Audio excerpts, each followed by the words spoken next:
आप मतदान करने के लिए कदम बढ़ा दिए हैं? अवश्य बढ़ाइए, मतदान अवश्य करिए। 100% मतदान होना चाहिए।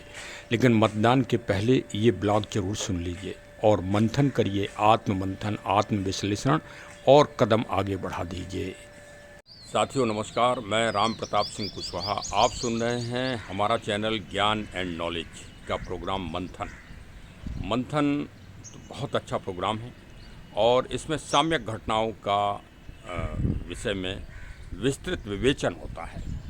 देखिए, सामने सूर्य अपनी यात्रा कर रहे हैं और भारत में लोकसभा चुनाव 2024 की यात्रा चल रही है। 2 पायदान पूरे हो चुके हैं। कल 7 तारीख को तीसरा पायदान है, बहुत ही महत्वपूर्ण पायदान है। सूर्य अपने प्रभा मंडल पर देखिए एकदम प्रकाशित हो रहे हैं। तो भारत भी सूर्य आगे बढ़ने जा रहा है इस भूमंडल का।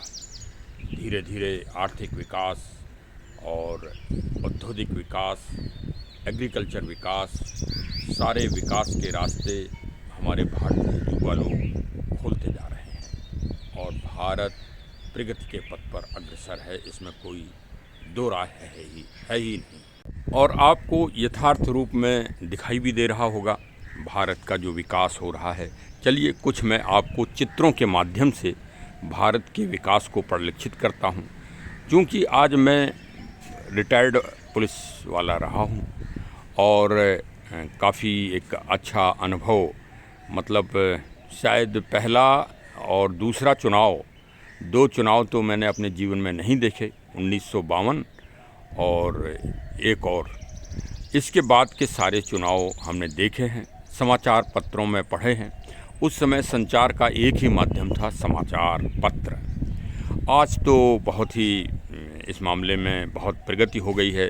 राष्ट्रीय चैनल एक मिनट हम और आप अपना जीवन का ध्यान नहीं रख पाते होंगे जितना वो इन घटनाओं का ध्यान रखते हैं।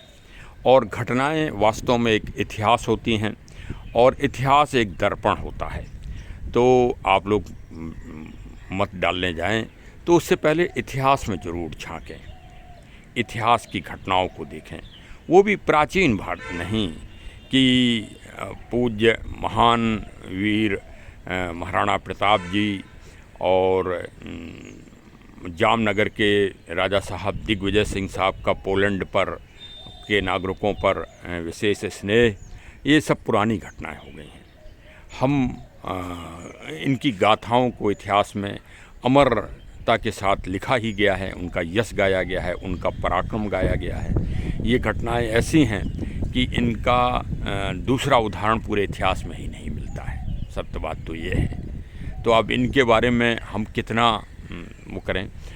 फिर लोग कहते हैं कि ये तो पुरानी घटनाएं हैं, स्वतंत्रता के भारत की स्वतंत्रता के पहले की हैं। अब कई जो नई विचारधारा के लोग हैं, नए लड़के हैं, वो चाहते हैं कि वो सुनना चाहते हैं सिर्फ 1947 के बाद का भारत, और वो जानते हैं कि भारत यहीं सर है, जबकि भारत तो भारत ही है। हाँ, भारत मतलब जैसे प्रकृति का सूर्य की पहली किरण निकली होगी, जल की पहली धारा बही होगी इस भूमंडल में, तब से भारत है। हाँ, क्योंकि विचारधारा जो भारतीयों की है वो सनातन है। सनातन जो कभी समाप्त ना हो, जिसका कभी समापन ना हुआ हो आदि से और अभी तक। चलिए अब हम आते हैं घटनाओं पर। तो भाई घटनाएं, इतिहास एक दर्पण है। क्योंकि मैं इतिहास का भी छात्र रहा हूँ, इसलिए इतिहास पर हमें बड़ा विश्वास है। साइंस से भी ज़्यादा इतिहास पर विश्वास होता है। विज्ञान में तो फिर भी नई चीज़ें आप गुणन करते रहिए तो नई चीज़ निकलती रहेगी, लेकिन इतिहास को नहीं बदल सकते। हाँ, इतिहास और समय 2 चीज़ें ऐसी हैं। जैसे समय है, अब इस समय सुबह का 7 बजने जा रहा है, कल 7 तारीख है, तो इसको कौन बदल पाएगा? इसको कोई नहीं बदल सकता। ये तो प्राकृतिक है, यूनिवर्सल है। जो आज हमने विषय सुना है वो बहुत ही महत्वपूर्ण है और भारत का भविष्य उसी में है और भारत के मूल इतिहास से जुड़ा हुआ है। उसको आप अवश्य पूरा सुनिए। अब हम आपको ले चलते हैं लोकसभा चुनाव की रथ यात्रा पर और सीधे आपको अपने जीवन के 1962 का आपका चुनावी महासंग्राम में ले चलते हैं। आपको याद नहीं होगा क्योंकि कई जो हमारे ब्लॉग को सुन रहे होंगे वो उस समय इस भूमंडल पर होंगे ही नहीं। लेकिन चलिए 1962 का हम आपको इतिहास बताते हैं। 1962 में जो सबसे बड़ी विजय हुई थी लोकतंत्र में, वो जो Greenwich book of the world record में आज भी अंकित है कि उतने अच्छे वोटों के प्रतिशत से आज तक कोई भी लोकतंत्र में नहीं जीता। वो थी भारत की विदुषी महिला राजमाता गायत्री देवी जी, और संसदीय क्षेत्र था जयपुर, जिसको हम पिंक सिटी कहते हैं, और जो राजघरानों से संबंधित है, भारत के श्रेष्ठतम राजघरानों में से एक है, वो वहाँ की रानी साहिबा थी, मतलब महारानी थी। राजमाता उन्हें लोग बाग साधारण जनता स्नेह में कहा करती थी। वो सबसे बड़े मतलब वोटों से वो विजयी हुई थी। फिर वो ऐसी शख्सियत हुई भारत में कि वो 3 लगातार चुनाव जीती। मैंने भी मंथन किया, काफ़ी जो है विचारण किया कि कौन सा जो है विशेष बिंदु लिया जाए। तो हमको लगा कि इस समय लोकसभा का चुनाव पूरी तरह से महिला सशक्तिकरण पर आधारित है। देख लीजिए, आप पूरा मंथन कर लीजिए सभी पार्टियों का। इस समय एक राजपूत विचारधारा के लोग भी नारी सशक्तिकरण, नारी अपमान पे राजनीति कर रहे हैं, और करना भी चाहिए। सही बात है कि किसी भी समाज या समुदाय के महिलाओं के प्रति आप अभद्र टिप्पणी क्यों करें। हर समाज में महिला शक्ति को अपने अपने दृष्टिकोण से उन्हें सम्मान दिया जाता है। सभी समाजों की अलग अलग रूपरेखा है, उसके बारे में हमको ज़्यादा विचारण करने की आवश्यकता इस समय तो नहीं है। लेकिन फिर भी ये जो चुनाव है 2024 का, ये भारत की नारी सशक्तिकरण का चुनाव है, आपको मैं ये भी बता रहा हूँ। इसलिए हमने नारी सशक्तिकरण में भारत की प्रबुद्ध राजनीतिक शक्तियों की जो महिलाएं हैं उनको ही केंद्र बिंदु, क्योंकि उनसे आप भारत की राजनीति की स्थिति अच्छी तरह समझ लेंगे। पक्ष और विपक्ष में दोनों तरफ उस समय 1962 के चुनाव से आगे जो चुनाव हुए, उसमें ये नारी सशक्तिकरण में एक तरफ श्रीमती राजमाता गायत्री देवी जी थी और दूसरी तरफ भारत की चर्चित प्रधानमंत्री श्रीमती इंदिरा गांधी थी। और दोनों लोगों में प्रतिस्पर्धा थी अपने स्कूलिंग टाइम से, बच्चों में होती है वो प्रतिस्पर्धा, पूरे जीवन इनके चलती रही। अब देखिए आगे की कहानी सुनिए। फिर भारत के लोकसभा चुनाव की यात्रा में 1967 का चुनाव हुआ। 1967 का चुनाव भी बहुत बड़ा परिवर्तनकारी था, और इसमें भी स्वतंत्र पार्टी श्री राजगोपालाचारी जी उसके अध्यक्ष थे, और उनके नेतृत्व में ये पार्टी काम कर रही थी। और इसमें भी जयपुर संसदीय सीट से गायत्री देवी जी बहुत ही सम्मानजनक मतों से विजयी हुई। जनता उनसे बड़ा स्नेह करती थी, क्योंकि वो मतलब एक रानी होने के साथ ही जनता की बहुत ही लोकप्रिय और समाज सेविका थी। वो स्कूल चलाती थीं, और राजस्थान में आपने महिला जागृति की विशेष स्थिति देखी होगी आज भी।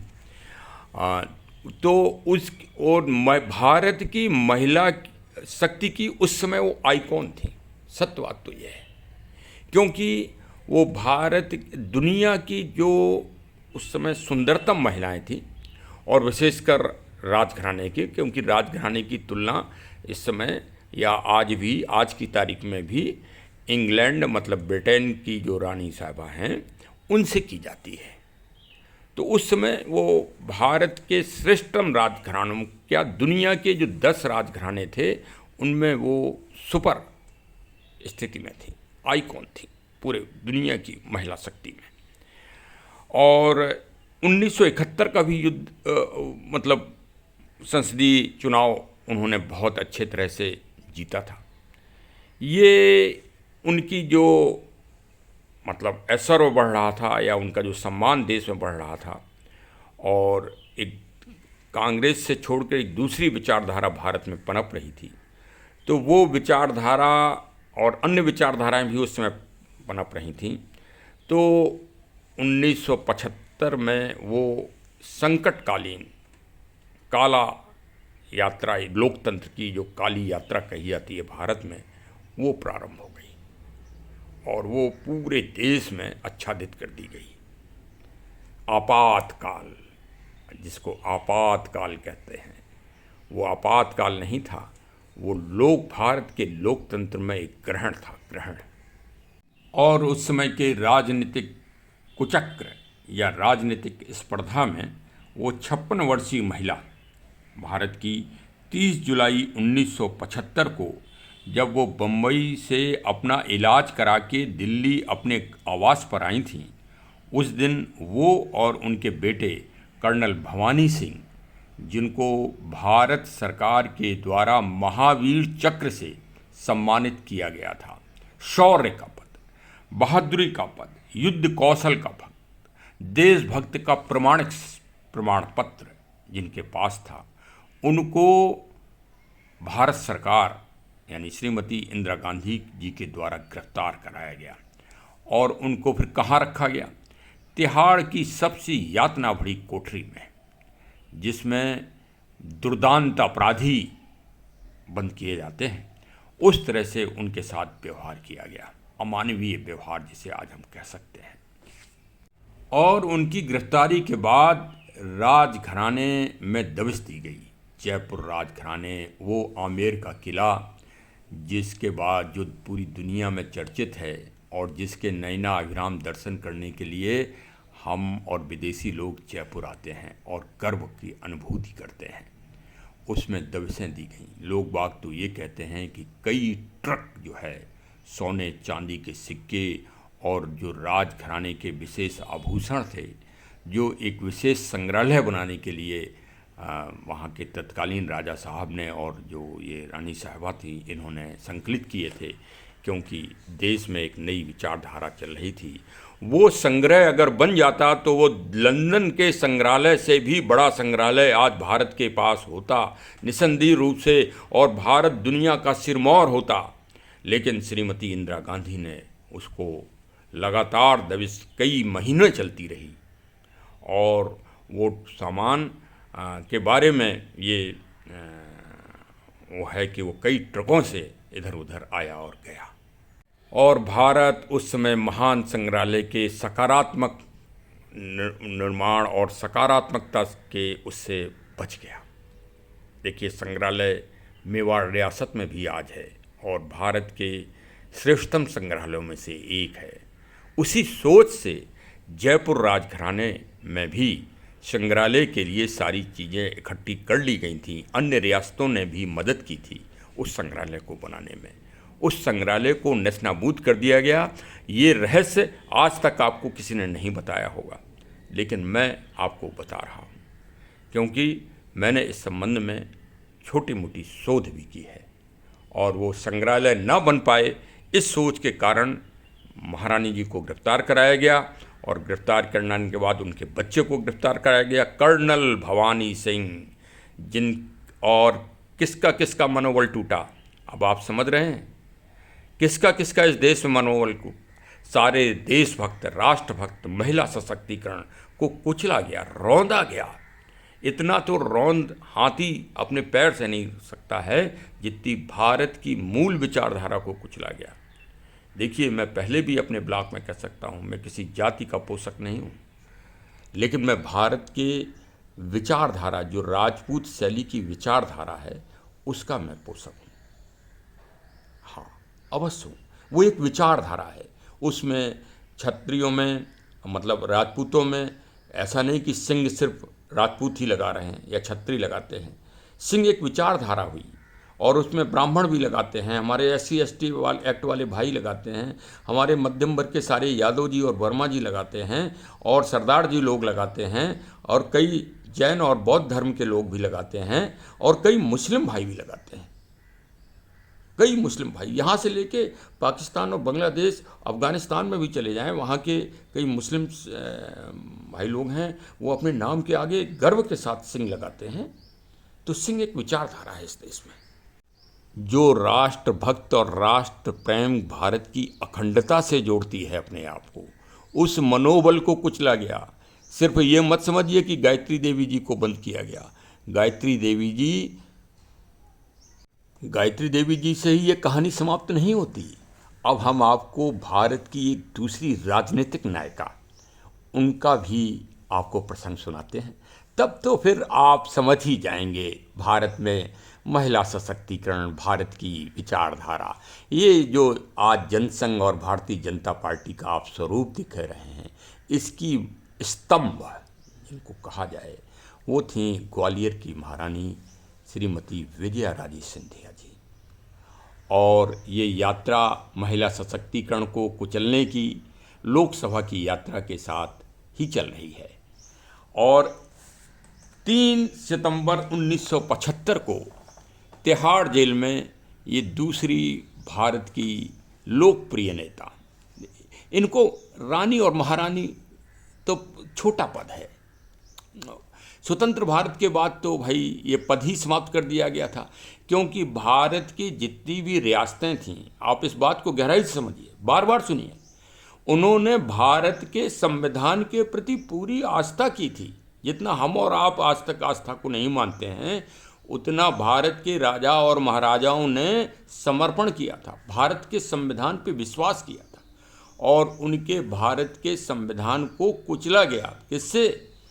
जो प्रिवी पर्स उन लोगों को मिलता था, मैं ये नहीं कह रहा हूँ वो पूरा दान कर दें देश के लिए, वो अलग बात है, लेकिन भारत के संविधान के तहत जो एग्रीमेंट लिखा गया था उसको प्रिवी पर्स उसके आधार पर दिया जाता था।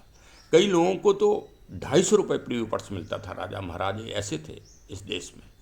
अब 250 रुपये की आप कीमत समझ लीजिए उस, और कई लोगों को 5 लाख रुपए भी मिलते थे। बड़ी रियासतें थीं, जैसे हैदराबाद निज़ाम है और मेवाड़ हैं और जामनगर हैं, ये सब बड़ी रियासतें थीं, इन लोगों को बड़ा पैसा मिलता था। लेकिन भारत संविधान की शर्तों को तोड़ा गया, विश्वास को तोड़ा गया। आज आवाज़ उठती है कि भारत के संविधान को बदला जा रहा है, मैं उसका जवाब दे रहा हूँ। और कैसा होता है भारत के संविधान को? क्या पन्ने बदलने हो क्या कहेंगे आप? भारत के संविधान के पन्ने बदल जाएंगे? तब नहीं, ऐसे ही अविश्वास होता है लोगों को। तो क्या भारत के संविधान के प्रति अविश्वास नहीं हुआ राजा महाराजाओं ने?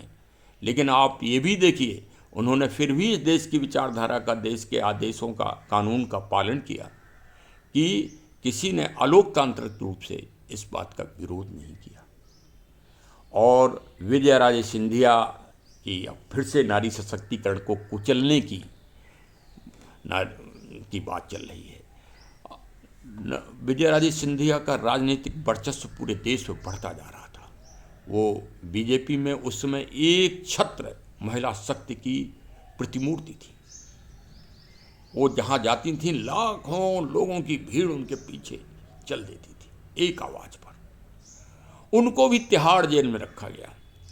तिहाड़, जिसके बारे में सुनते हैं कि भारत के सबसे बड़े अपराधी कुख्यात दस्यु को रखा जाता है, उन काल कोठरियों में दोनों महारानियों को रखा गया और उनको प्रताड़ना दी गई, और जितना अमानवीय वो होते हैं उतने वो दिए गए। और सत्य बात तो यह है कि महिला शक्ति के ध्रुवीकरण को कुचला गया इस देश में, राष्ट्र की विचारधारा और देशभक्त की विचारधारा को कुचला गया, क्योंकि उन दोनों ही महारानियों का जीवन आज समाप्त हो चुका है। वो वास्तव में एक इतिहास के विषय हो गई हैं, लेकिन क्या कोई उनके ऊपर आज तक राजनीतिक षड्यंत्र, कोई आपराधिक षड्यंत्र या कोई अन्य षड्यंत्र आज तक स्पष्ट हुए हैं? अतः आज स्पष्ट रूप से कह सकते हैं कि उनके विरुद्ध पक्षपातपूर्ण कार्रवाई और जो राष्ट्रीय चेतना की कार्रवाई थी और जो राष्ट्रीय विचारधारा थी मूल भारत की, उसको कुचला गया और भारत के संविधान को ताड़ ताड़ करके तोड़ा गया। और सत्य बात तो यह है कि उस समय जो तत्कालीन पार्टी थी वो भारत की राष्ट्रीय पार्टी में से एक है। उसके युवा सांसद जो कि पूर्व में अध्यक्ष भी रह चुके हैं उस पार्टी के, उन्होंने अभी भी टिप्पणी की, कोई परिवर्तन नहीं हुआ विचारधारा में, कि भारत के राजा महाराजा जो है एक उसके प्रतीक हैं, उद्दंडता के, ऐसा उनका संबोधन है आज भी। तो अब हम आपको ये भी बता दें कि उस विचारधारा ने ही भारत के स्वतंत्र भारत के सबसे बड़े दानशील व्यक्ति, जिन्होंने शिक्षा के लिए अपना एक तरह से रियासत की पूरी आय दान कर दी थी, किसको? बनारस हिंदू विश्वविद्यालय को। तो उस विचारधारा के तत्कालीन नायक ने उद्घाटन में पहुंचे थे, तो भारत में दूसरा बनारस हिंदू विश्वविद्यालय न बन जाए तथा भारत के राजा और महाराजाओं की छवि जनता में अच्छी न हो जाए, इस कारण से 4 फरवरी 1916 को मंच पर राजा रामेश्वर सिंह, बिहार के जो दरभंगा रियासत के उस समय सर्वोसर्वा थे, उनको अपमानित किया गया। उनको नहीं अपमानित किया गया, आप धोखे में हो। भारत की मूल विचारधारा, भारत की मूल शिक्षा नीति को कुचला गया था, दमन किया गया था। अरे आप सत्य बात को सुनिए ना, सत्य भी सुनना चाहिए। हाँ, असत्य तो हम लोग सुनते ही रहते हैं। और एक बहुत बड़े विचारक ने कहा है कि यदि 100 बार आप असत्य सुनेंगे तो 101वीं बार वो चीज़ आपको सत्य प्रतीत होगी। तो वही आपको सुनाया गया है, वही आपके कानों में भर दिया गया है। आप जागिए और जाग के आप जो विरोध कर रहे हैं, वास्तव में किसी को भी वर्तमान में भी किसी को अधिकार नहीं है कि किसी समाज की महिलाओं के ऊपर अभद्र टिप्पणी व्यक्त की जाए। आपका विरोध सही है, लेकिन आप इस दारुण कष्ट को, इस दारुण विचारधारा को भी तो देखिए। इतिहास कभी बदलता नहीं है, इतिहास एकदम दर्पण की तरह होता है। तो वोट डालने से पहले, जब भी मतदान करने से पहले जाएं, भारत की मूल विचारधारा पर मंथन करें, विचारण करें और भारत के इतिहास को भी समय समय पर देखते रहें, क्योंकि इतिहास की आधारशिला पर ही भविष्य का निर्माण होता है। हम नहीं कह रहे हैं, ये बड़े बड़े विचारक कहते हैं। जिस समाज की, जिस देश की जैसी सोच होगी, देखिए भाई, अब इसको अलग मत लीजिए, विचारधारा ही तो है। राम क्या है? राम भगवान होंगे। हम और आप इतने योग्य नहीं है कि हम उनको देख सकें या उनका आभास कर सकें, लेकिन हम विचारधारा का आभास कर रहे हैं कि विचारधारा ही राम की विचारधारा है इस देश में, और वही 500 साल बाद जीत के अयोध्या में फिर से विराजमान हुई। तो विचारधारा जीती। मंदिर तो पहले से 1,01,000 हैं भारत में, मंदिरों की कमी थोड़ी है। और एक मंदिर समाप्त हो जाएगा तो मंदिर थोड़ी समाप्त हो जाएंगे भाई। हाँ, अरे लेकिन विचारधारा जीती है। तो आप सभी मतदान करने से पूर्व जो भारत के श्रेष्ठतम नागरिक हैं, भारत के मतलब वैचारिक नीति को अपने उसमें रखते हैं, एक छोटा भी मतदाता भी वही स्थान रखता है जो भारत का बड़ा मतदाता स्थान रखता है। भाई, मतदान करने अवश्य जाइए, लोकतंत्र को विजयी बनाइए, लोकतंत्र को शक्तिशाली बनाइए, लोकतंत्र को सबल बनाइए। ये दुनिया की श्रेष्ठतम विचारधारा है। अरस्तु, प्लेटो, चाणक्य, भगवान प्रभु श्री राम सब इस व्यवस्था के पोषक रहे हैं, और ये भारत की भी एक विचारधारा रही है। महात्मा बुद्ध, महावीर साहब और गुरु गोविंद सिंह साहब भी समानता और स्वतंत्रता के पोषक थे, और सकारात्मकता को हमें लेके चलना है। तो ये एक छोटा सा मंथन है, इस पे अवश्य विचार करिए। बहुत बहुत धन्यवाद। हमारे चैनल को अगर सब्सक्राइब न किया हो तो कृपया सब्सक्राइब करिए, और साम्यक घटनाओं की यात्रा से आप भी जुड़िए। समय समय पर इतिहास की जानकारियाँ हमारे चैनल से अवश्य प्राप्त करते रहिए। बहुत बहुत धन्यवाद। जय हिंद, जय हिंद, जय हिंद।